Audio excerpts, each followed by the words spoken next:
So we've been talking about empathy and what it is and what it isn't, and how when we put ourselves out there, that empathy can be a real antidote to feeling shame and to feeling bad. So when someone shares something very personal with you, that evokes a response in you, right? And maybe that makes you uncomfortable. Maybe even just hearing someone else's story of something that went awry causes shame inside of you. Maybe it's even uncomfortable for you to bear witness to someone else's pain. That's not uncommon.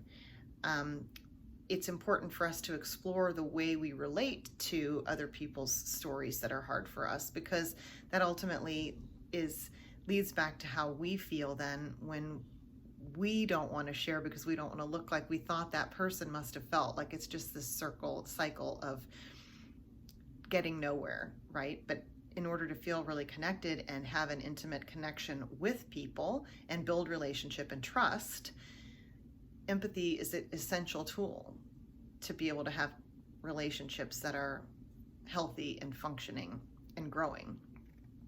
So I want to explore a little bit of what empathy does look like, and it's going to be different for each person. So I want to ask some questions, like when you share something vulnerable, what does it feel like when you feel really understood? That feeling. You've shared something that you're kind of uncomfortable sharing with someone, and then it goes well and you feel better. What does that feel like?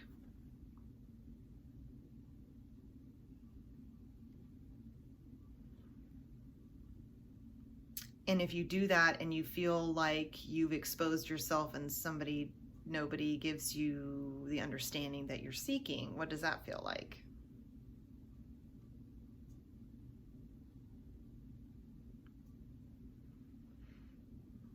If you share something that's personal, what do you like the person that's listening to you to do in response? There are different options.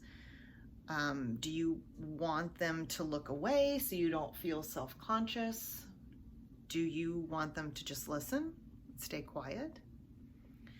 Do you want them to respond like right away so that you get reassurance right away and validation that everything's okay? Do you want them to give you space? Do you want them to hug you?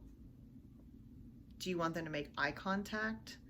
These are all cues that are in communication and connection with someone else. And then when someone shares something personal with you, what do you feel? Do you worry about saying the wrong thing, or want to say something really comfortable, or get nervous, or change the subject, or want to fix it? That's a huge one for me, wanting to fix it, wanting to make it better, fix the problem, identify the problem. And the thing is, I do that all the time, and it's not the best thing sometimes, because the way that I want to fix something may not be the right answer for someone else. And so it's a lot of nuance, and it's unique to each individual conversation and each person that you're creating a meaningful relationship with. The way you talk to your kids may be different than the way you talk to a partner or someone at work.